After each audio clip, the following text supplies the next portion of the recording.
Hey guys, it's Allie and welcome back to another video. Today I want to go over the top 10 mistakes that TDS players might be making. I definitely made a lot of these mistakes, especially when I first started playing, but I really hope that this video does help you guys out and hopefully I can kind of give you some tips about how to get better at the game.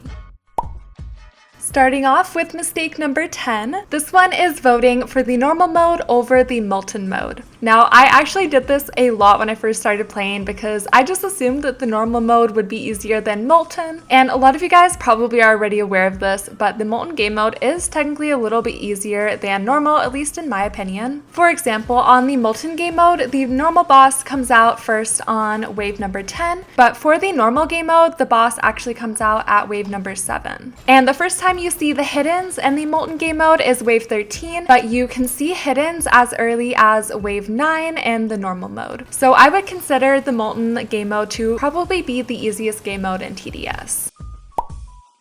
Now, depending on what towers you have, I feel like this is usually always going to be a good strategy, but I like to farm before the first wave. Because for the first couple of waves, at least in the normal and molten game modes, you're not really going to be losing a lot of health if you do end up taking damage and don't defend for the first couple of waves. I usually like to start farming pretty early on and get some money saved up, and then I will eventually start defending, but I don't mind losing a little bit of health. It's better to lose health early on in the first couple of waves than obviously later on when the zombies do a lot more damage. And this way you will hopefully be able to afford those higher damage and more expensive towers earlier on. Coming in at number 8, we have having poor tower placement. So what I mean by this is not placing your towers in a spot where they're going to get the most area covered. So I usually like to place towers like the minigunner or so on curves in the map where they're going to get a big portion of the map and therefore have more opportunity to do more damage. And for cliff towers, I obviously like to make sure that they get a good portion of the map as well. And something that's also important about this, if you do have the DJ, it's really important to keep in mind that you always are placing your towers kind of close together. So when you do eventually place down that DJ tower, it's going to be able to reach all of your towers. I've made this mistake way too many times where I'll place my farms in a far corner of the map, and then I realize that my DJ will not be able to reach them for those really handy discounts.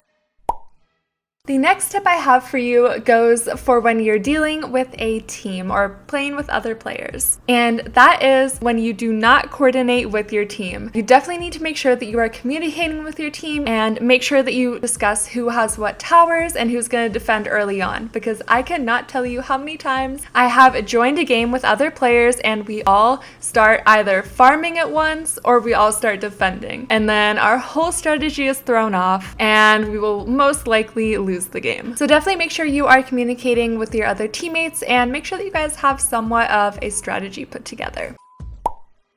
The next mistake has to do with farming, and it is not upgrading your farm at least once before placing your second farm. Because, and this kind of goes down to personal opinion, but it is technically cheaper to upgrade your farm once than it is to actually place down another farm. Now, to break this down, it costs $250 to place a level 0 farm, and you're getting $50 from that farm. And it only costs $450 to upgrade it to a level 1, where you're going to be making $100. So if you had 2 level 0 farms, you would also be making $100, but it would cost another $250 to place that second farm. Therefore, the total cost for placing 2 level 0 farms would be $500, while giving you the same income as having 1 level 1 farm. Now, hopefully that kind of makes sense, but that is why I usually like to upgrade my farm once before I place my second one.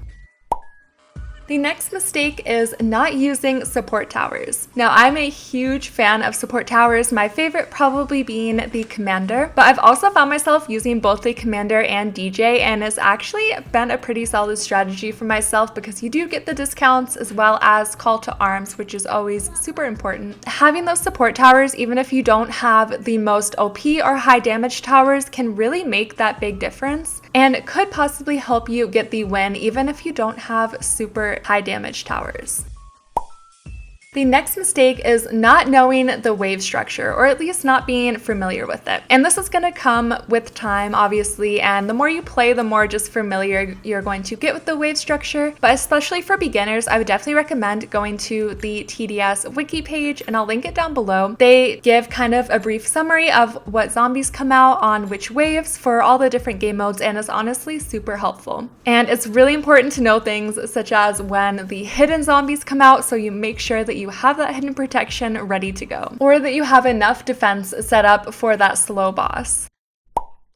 The next mistake involves skipping of the waves. Now, skipping waves can either help you or hurt you, kind of depending on where you're at. Usually for the first couple of waves, while I'm focusing on farming and not so much defending, I do actually like to skip the waves so I don't take damage as early on, and hopefully I can get up some defense before I start taking damage even. For example, I'll farm and skip the waves, and then I'll actually be able to place a military base and take care of those zombies that would have killed me early on if I hadn't skipped the waves. But for later waves, I usually don't like to skip them. Now that's my personal preference. Obviously, if you're trying to get like a personal best time, if you're trying to speed run, then I would skip the waves if you can, but I usually don't like to skip them because I don't like to make things harder for myself on the later waves if I don't have to, or if I'm not trying to speed run.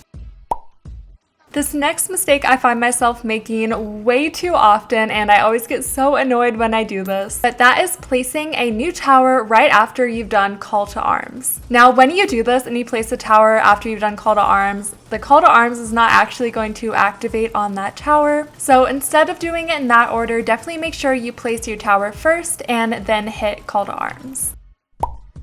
Now, the last mistake is not getting your farming done early. Now, I like to really focus heavily on farming for the first, 20 or so waves, and I definitely like to have all my farming done before wave 30 for sure, preferably around wave 27. That way I can just relax and not spend any more money on farming at all because they'll all be maxed, and that way I can just be making as much money, and then I'll keep the farms around until the last wave where I will sell them. That's another mistake. I feel like most people already know this, but definitely make sure you sell all of your farms on the last wave just to get the little extra boost of money, and obviously at that point they're not really going to be doing anything for you. Alright, now those are the top 10 mistakes that most TDS players might be making. I've definitely made a lot of these mistakes, but after I've been playing the game more, I've definitely gotten the hang of it, and I really hope that these tips help you guys out a lot. And if you have any more tips or any more mistakes to avoid, definitely feel free to leave them in the comment section down below, and hopefully we can kind of help each other out. Now, if you found this video helpful, definitely make sure to hit that subscribe button and leave a like on this video, and I hope to see you guys in my next one.